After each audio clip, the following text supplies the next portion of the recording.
listening to the Shared Security Podcast with Tom Eston and Scott Wright, exploring the trust you put in people, apps, and technology.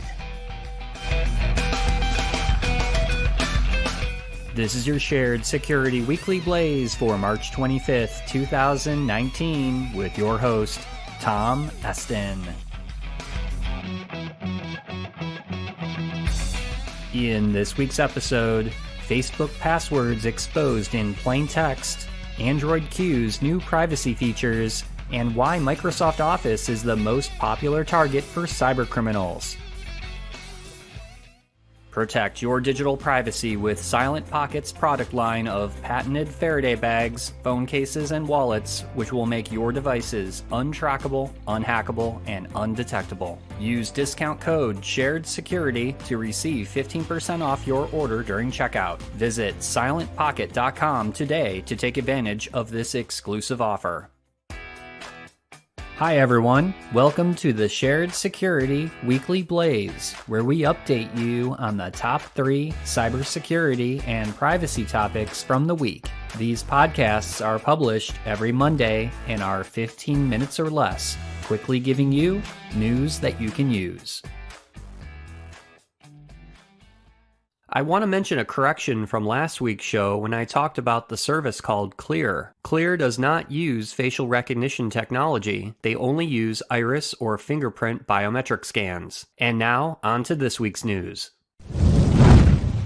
In late-breaking news last week, Facebook announced that hundreds of millions of its users had their account passwords stored in plain text going all the way back to 2012. Apparently, through an internal security review, Facebook had found these passwords exposed on internal servers. Apps affected include Facebook, Instagram, and Facebook Lite, which is a version of Facebook made for underpowered phones and low-speed connections. Famed reporter Brian Krebs from KrebsOnSecurity.com said a source at Facebook told him that between 200 and 600 million Facebook users had their passwords stored in plain text, and the data was searchable by over 20,000 Facebook employees. The source also said that about 2,000 internal developers made about 9 million queries for information that contained those plain text passwords. Facebook stated that it appears no one outside of Facebook had compromised this data and that, for now, there is no evidence that anyone internally at Facebook accessed or abused anyone's password. Now, are you shocked to hear this latest news? If you're not, how much more can we all take before it's finally time to delete Facebook from our lives? It seems that this is just yet another security and privacy blunder that continues to plague the world's largest social network on pretty much a weekly basis. Our advice is if you plan on sticking around Facebook, change your Facebook and Instagram password, and if you haven't already, enable two-factor authentication. In fact, if you have two-factor authentication already enabled on your account, you're already a step ahead protecting your Facebook password from potential compromise. Android users rejoice. Android Q, Google's new version of Android set to be released this summer, is coming with several new and exciting privacy features. Here's our take on the top 3 features. First up is that Android apps can no longer access clipboard data unless the app is actively being used. This can help prevent malicious apps from gaining access to copied clipboard data like passwords from a password manager. Next, MAC address randomization will be enabled by default. A MAC address is the unique ID that your Wi-Fi and Bluetooth chips installed on your devices use when communicating on a network. This feature was available in Android 6.0, but now will be enabled by default. This feature will also help prevent some data harvesting and tracking used by some third-party app providers. And probably the biggest new privacy feature is having more control over your location data. Android Q will now have a permissions prompt whenever an app wants to use your location data. So now you can give the app access to location data all the time, only when the app is in use, or completely deny the app access to your location data. Check out our show notes for a link to all of the new privacy features coming in the upcoming release of Android Q.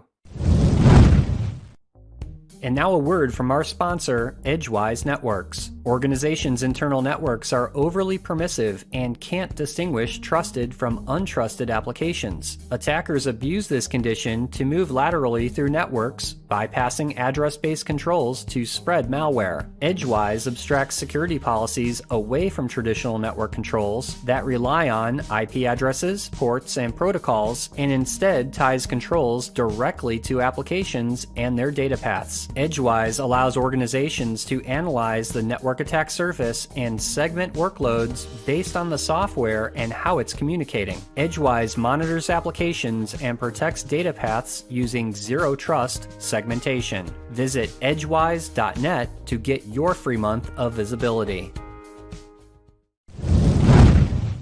A recent report by threat intelligence firm Recorded Future shows that for the second year in a row, Microsoft was the biggest target for cybercriminals, with 8 out of the top 10 vulnerabilities affecting their products. Surprisingly, half of those vulnerabilities were in Microsoft Office, followed by Internet Explorer. Oh, and if you're still using Internet Explorer, please stop what you're doing right now and switch to a new modern browser like Chrome, Firefox, or even Microsoft Edge. What we're trying to say is that while web browsers are getting more secure, there are still older versions like Internet Explorer which are still major targets for attackers. Other details worth noting in the report show that the number of new exploit kits, which are typically offered for sale on dark web markets and are used to exploit the top 10 vulnerabilities noted in the report, are continuing to drop in 2018 by 50%, with only 5 new exploit kits compared to 10 from the year before. Lastly, the report shows the progression of what are called web exploit kits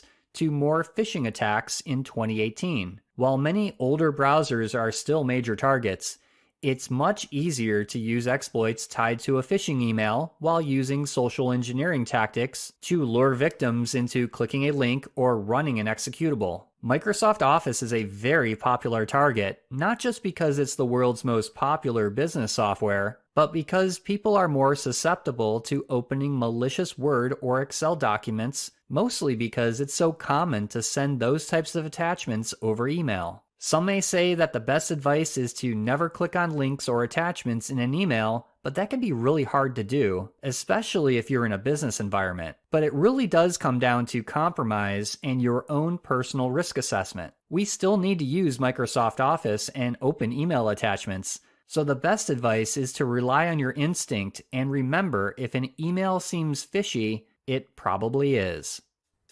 That's all for this week's show. Be sure to follow the Shared Security Podcast on Facebook, Twitter, and Instagram for the latest news and commentary. If you have feedback or topic ideas for the show, you can email us at feedback@sharedsecurity.net. First-time listener to the podcast? Please subscribe on your favorite podcast listening app, such as Apple Podcasts, or watch and subscribe on our YouTube channel. Thanks for listening, and we'll see you next week for another episode of the Shared Security Weekly Blaze.